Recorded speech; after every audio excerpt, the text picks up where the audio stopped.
Hello friends, welcome back to our channel Neet Biology Expert. This is Dr. Parveen. In this lecture series, we are studying Class 12 Biology, Molecular Basis of Inheritance. In this particular lesson, we are going to learn about the experimental proof which showed that DNA replication occurs by semi-conservative mode. That is Meselson and Stahl experiment. Right.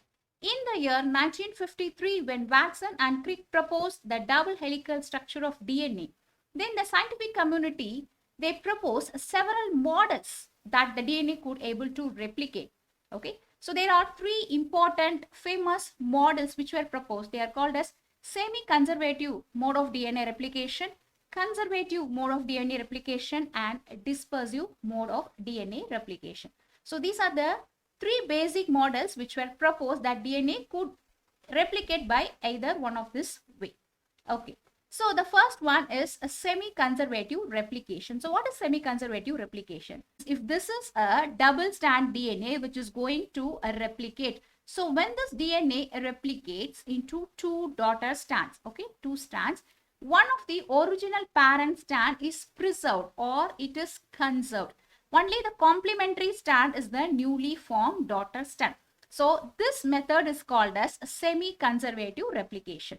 That means in the newly formed DNA molecule, one strand is old, that is conserved or preserved, and the other strand is only the newly synthesized strand.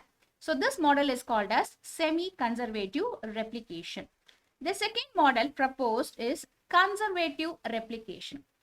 Conservative means here the original parent strand, as such the double strand of the original parent is completely preserved or conserved. Okay. Then, when the new DNA replication occurs, totally two strands of the daughter strands which are complementary to the parent strand will be produced. So, this is called as conservative replication. So, look at this picture here. So, here, if this is a double-stranded DNA which is going to replicate. So, in the first replication, both these two strands of the original parents, they are conserved. Then, these two are the newly formed daughter strands. Okay. So this method of replication is called as conservative replication. Then the third one is dispersive replication. Dispersive means here that this DNA replication results in two DNA molecules that are the mixtures or the hybrids of the parent and the daughter strands. So that means if this is a double-stranded DNA which is going to replicate, so after the first replication, a segment of the original parent strand will be same. Then below that, the daughter strand will be formed. Then again a parent strand will be preserved or conserved. Then again a daughter strand will be formed. Like that, this is a mixture. This newly formed strand will have both the original parent and the newly formed daughter. Original parent, newly formed daughter. That means each individual strand is a patchwork of original and the new strand. So this method of DNA replication is what we call as dispersive mode of replication. Okay, so these are the three modes or models of DNA replication which were proposed by the scientific community. Many scientists, they strongly believe that DNA replication occurs by semi-conservative method only. The experimental proof of semi-conservative mode of DNA replication was given by two scientists, Meselson and Stahl. In full, we call Matthew Meselson and Franklin Stahl in the year 1958. So, in order to prove this, they designed an experiment which is famously called as equilibrium density gradient centrifugation technique. This is the name of their experiment. So, this experiment distinguished between the semi-conservative, conservative and the dispersive mode of DNA replication. First, let us understand the basic concept of this experiment. That is, what do you mean by an equilibrium density gradient centrifugation technique? So this is equilibrium centrifugation technique which we also called as equilibrium sedimentation. Here in a test tube a dense solute is taken. Okay, a dense solute is taken and whatever molecules of our interest will be added to this. Okay, we will add the molecules of our interest to get a separator. So this forms a solution. This solute and our solvent forms a solution. Then this solution is centrifuged at a very high speed which we call as ultracentrifuge. The particles in a solution reach a point where the density is same as the gradient media, that is at the equilibrium position. and then it stops moving and form a bands that we call as gradient bands.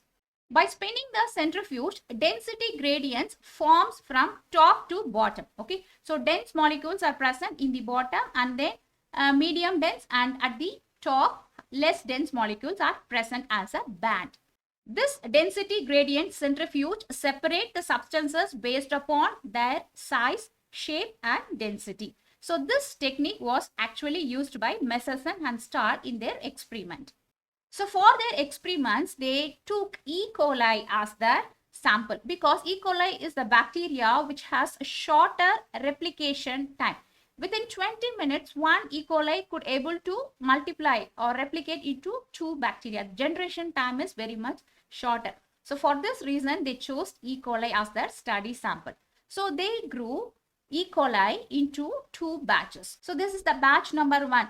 This is the first set of conical flask in which, okay, the E. coli growing media, in this media, they added N15, that is the heavy isotope of nitrogen was used to grow this bacteria. So basically in this culture media, the source of nitrogen was ammonium chloride. So to this nitrogen, they added N15, which is a heavy isotope. So here isotope means this is not a radioactive element. It is just a version of the element that differs from the other versions by the number of the neutrons present in it, in the nucleus. Okay, so this has more neutrons compared to the other normal nitrogen. So that's why this is called as heavy nitrogen. So when bacteria were grown on the medium containing heavy nitrogen, the bacteria took up the nitrogen and used it to synthesize the newly formed DNA. So N15 was incorporated into the newly synthesized DNA. So all the bacteria grown in this conical flask contain N15 in their DNA. So this culture they called as heavy culture. Similarly, they grew another batch of bacteria, E. coli, in another conical flask. So in this conical flask, they added ammonium chloride as the source of nitrogen, where this ammonium chloride now is not a heavy nitrogen. They were labeled with a light nitrogen, which is called as N14. So N14 is the light nitrogen. So whatever bacteria grown in this culture media, all the E. coli, when they produce the DNA, they will take up this ammonium chloride and all their DNA contains light nitrogen. Okay. So this culture of the bacteria was called as light culture.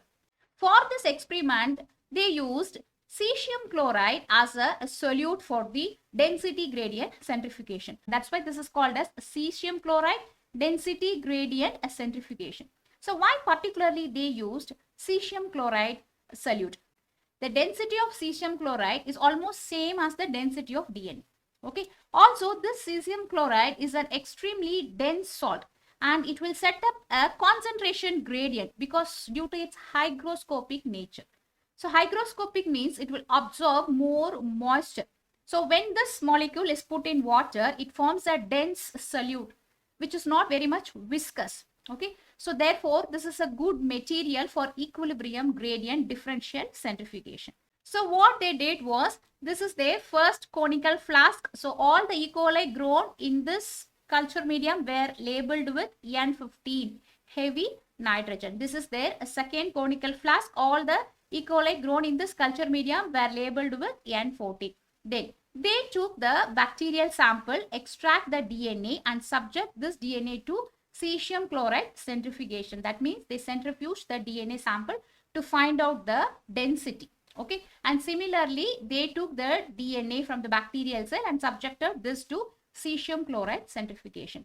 So from the N15 labeled medium, when they took the DNA and centrifuge, the band appeared at the bottom of the test tube because those bands were labeled with N15. They are heavy band. Okay, so they present at the bottom of the test tube. Whereas here, when the samples labeled with lighter version of N14, when this DNA was centrifuged, the band appeared at the top of the test tube. Okay, here.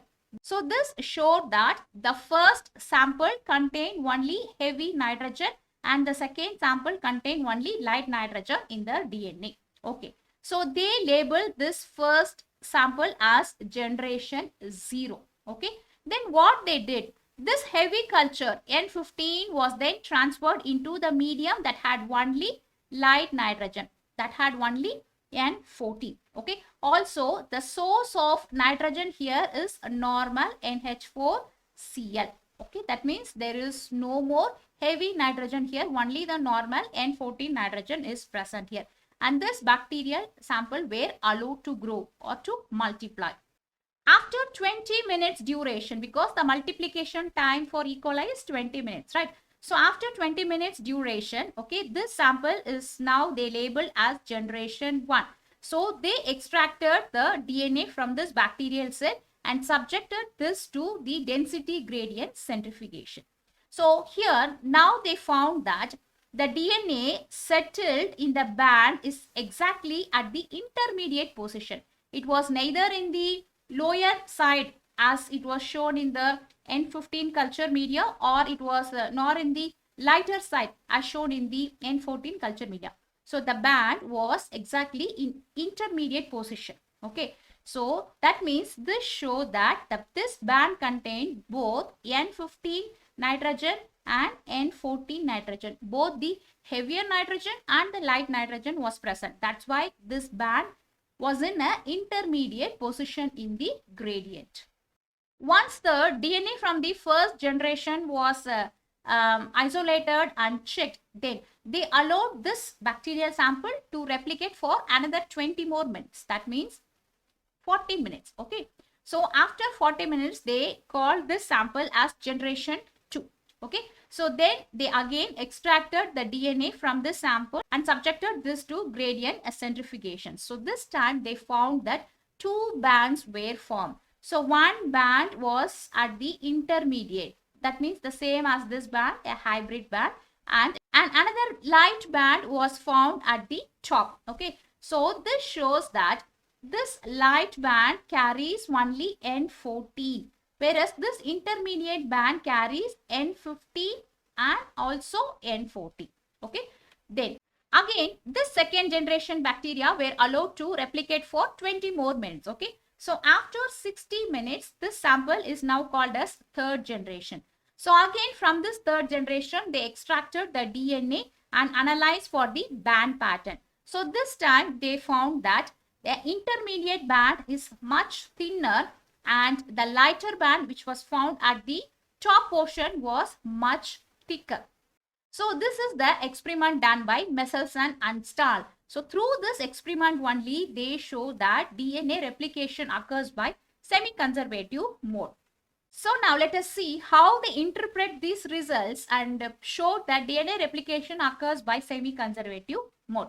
Okay, see, in the first conical flask, they took the E. coli which were all labeled with heavy nitrogen. That means all contain N15 in their DNA. So when the sample of DNA were centrifuged, they settle at the lowermost part of the test tube because all these contain heavy nitrogen N15. Okay, so this is the original double strand DNA which act as the template for the replication. So this is N15, N15 labeled.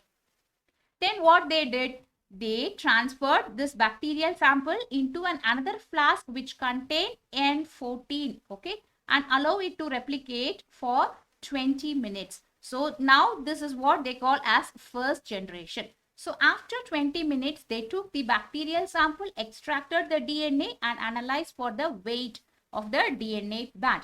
So they found that the DNA band is at the intermediate. That means this shows that when this double stranded DNA, when they replicated, okay, so what will happen? One heavy strand will go here N15 and another heavy strand will go here N15, isn't it? So during replication, this N15 act as a template strand. So complementary new strand was formed here. So this new strand now took normal N14 from this culture media because there was no more heavy nitrogen in this culture media. All the source of nitrogen here was only N14. So the newly formed complementary strand, they took Normal N14 and the complementary strand contain N14 only. Similarly, this complementary strand also contain N14. So that's why when they centrifuged this sample, they found that it contained both N14 and N15. So the band was a hybrid. It was present in between the heavy and the lighter band in the intermediate density range. Now, when the cells were again allowed to replicate for another 20 minutes, so at the end of the 40 minutes, okay, what would have happened was, so this double strand DNA gets separated. The heavier band gone here and the lighter band here. So here also the heavier band is separated here and the lighter band here, okay. So complementary to this bands, new bands were generated. Again here in this culture media, only source of nitrogen was normal N14, lighter nitrogen. So all the newly generated strands, they contain only N14. Understood? So that's why when they centrifuged this sample, they found that the hybrid was present in between, because these two bands, they are hybrid, right? So they formed this band, okay? They formed this band, the hybrid was present. And this newly formed double stranded DNA, they were of containing normal N14 nitrogen. So these lighter band were formed on the top. Understand? Again, this second generation was subjected to 20 more minutes. That means at the end of 60 minutes generation time, this is called as third generation bacteria. So when they analyze the sample, so during the third cycle of replication, what would have happened here? Okay, let us understand. So here, this 4 DNA strand is now going to replicate. Okay, so this strand acts as a template here. Okay, so this original parent was N14, here also N14, and the newly formed complementary strands, they were also N14. And here a hybrid is there. Okay, so one parent had N15 and another parent had N14. So newly complementary has N14 and N14. Similarly, this hybrid, one parent had N15, another has N14. Newly complementary had N14, N14. So this two strand, when they separate, they had all the 4 strand as N14. So when these strands after the third generation were centrifuged, these two strands only carried N15 heavy nitrogen. That's why this band is very much faint, okay. And whereas all these strands, they contain N14 lighter version only. So hence this strand was very much broad or thick compared to the hybrid strand. Okay, all these were N14. Okay, this is how their result shows that DNA replication occurred by semi-conservative mode. So only if this original parent strand was preserved and carried over, then only the pattern of the bands would be like this. Otherwise, it won't appear like this. Okay, so that's how they interpreted that the DNA replication occurs by semi-conservative mode. Now, let us understand how Meselson and Stahl, they prove that DNA replication occurs only by semi-conservative method. How they ruled out DNA replication did not occur by dispersive or conservative method. Okay. So in order to understand, let us compare all these 3 modes of replication, how the band patterns would have been if it happened. Okay. So see here, this is the first mode of DNA replication, semi-conservative mode of DNA replication. Okay. So here, these 2 red color bands are the original double-stranded DNA which contain heavy nitrogen N50. Okay. So after first generation, here this double-stranded DNA gets separated. So one has the same parent and the blue one is the newly formed daughter. So similarly, this side one parent and this is the newly formed daughter. Okay. So that's why in the density gradient, when this 0 parent generation was taken, the band is at the lower position because it contained only heavy nitrogen N50. Whereas after the first generation, the band is at the intermediate position. It carried N15 and also N14, intermediate position. Okay. Then when it is again allowed to replicate for 20 more minutes, okay. So this parent is again conserved here. This original parent, this red color, is again conserved here. And these are the complementary strands and this blue is the another strand. So the weight of the parent strand remains the same here. The hybrid, the original hybrid remains here. So this shows that this is N15. Okay, these blue color, they are the lighter N14. So the another band formed at the top N14, isn't it? Then after the third generation, the original parent is remained. So this is the hybrid N14 and N15. Okay, and these are the lighter version. So the lighter strand, it gets increased in its thickness, N14. So at the end of the third generation, in the semi-conservative mode of DNA replication, we could see a hybrid strand and a thicker band of lighter strand. Okay. Then if the DNA replication would have occurred by dispersive mode of replication. So dispersive means here the parent strand was labeled with heavy nitrogen. So when they replicate, dispersive means a parent will be there and a daughter will be there. Parent will be there, a short fragment of daughter. Parent, short fragment of daughter. That means like a mixture. So here also a hybrid condition is actually present.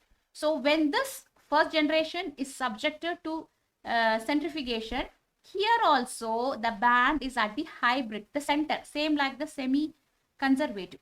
Understood? So after first generation, when Meselson and Stahl, they analyzed the band pattern, both the semi-conservative and dispersive look same. Understood? Because both are hybrid.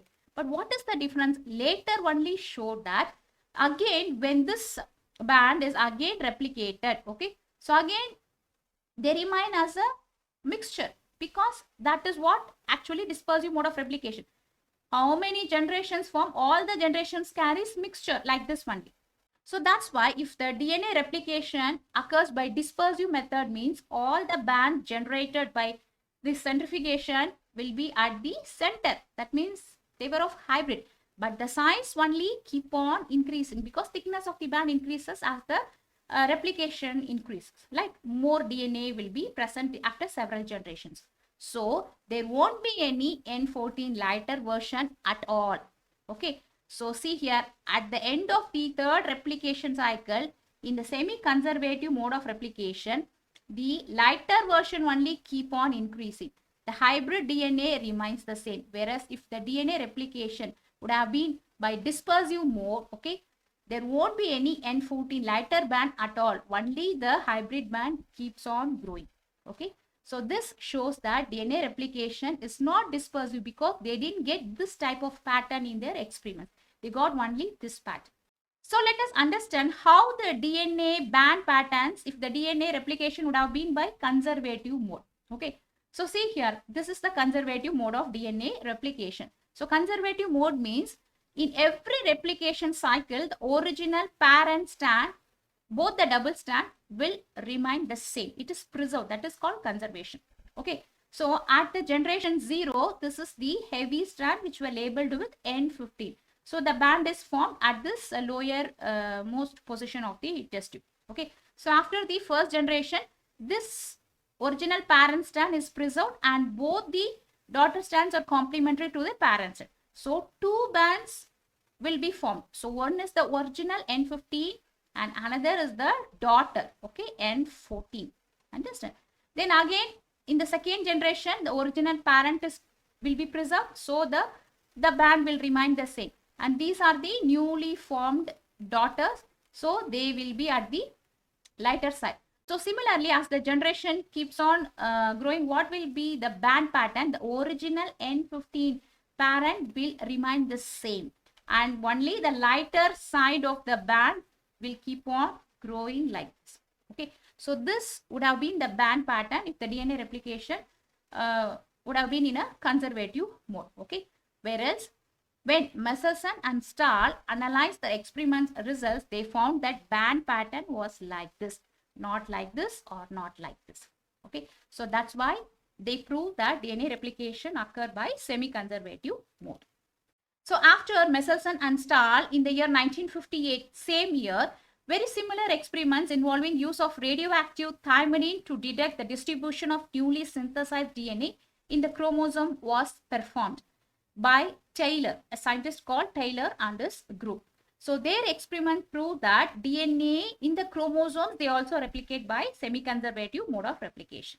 Okay. So this is what we call as semi-conservative nature of chromosome replication. Okay, so this person is called Herbert Taylor. In the year 1958, he proved that the chromosomes also replicates by semi-conservative mode. So for this experiment, he took this beans, which we normally call as broad beans. Biological name is Vicia faba. Okay, so he performed his experiments in this beans. So he collected the root tips from this bean. He took the root tip cells from this beans plant, okay, from this beans plant, and he grew this cells in a culture media which contain radioactive thymidine. Okay, so see, previously Meselson and Stahl, they did the experiment using E. coli. They used heavy nitrogen, not radioactive element, whereas this person, Herbert Taylor, he used radioactive thymidine. Okay, so radioactive thymidine was used. Then again what he did was he transferred this cell into another culture media which did not contain radioactive thymidine. Okay, so there the source of thymidine was colchicine. This is a name of a drug. So this was the source of thymidine. He transferred the cells to this culture media, and then he took samples at different intervals, like how Meselson did the same experiment. Okay, and he analyzed for the radioactivity pattern. Okay, so see here, in the first generation the radioactivity was uniformly disturbed in both these strands. So this is the chromosome. In the chromosome, in the chromatids, both the strands contain radio labeled thymidine. Then in the second generation, when these chromosomes get replicated, in the second generation only one strand, this red color strand, only showed radioactivity, whereas the complementary strand did not show any radioactivity. Then in the third generation, again when these strands replicate, only one strand showed the radioactivity. These three strands did not show radioactivity. So as the generation increases, the radioactivity becomes fainter. Okay, so this result shows that DNA replication occurred by semi-conservative mode. So I hope this lecture is clear for you. In our next lesson, we will learn about RNA and its stack. If you like this lesson, like, comment, share, and subscribe to our channel, Neet Biology Expert. Thank you.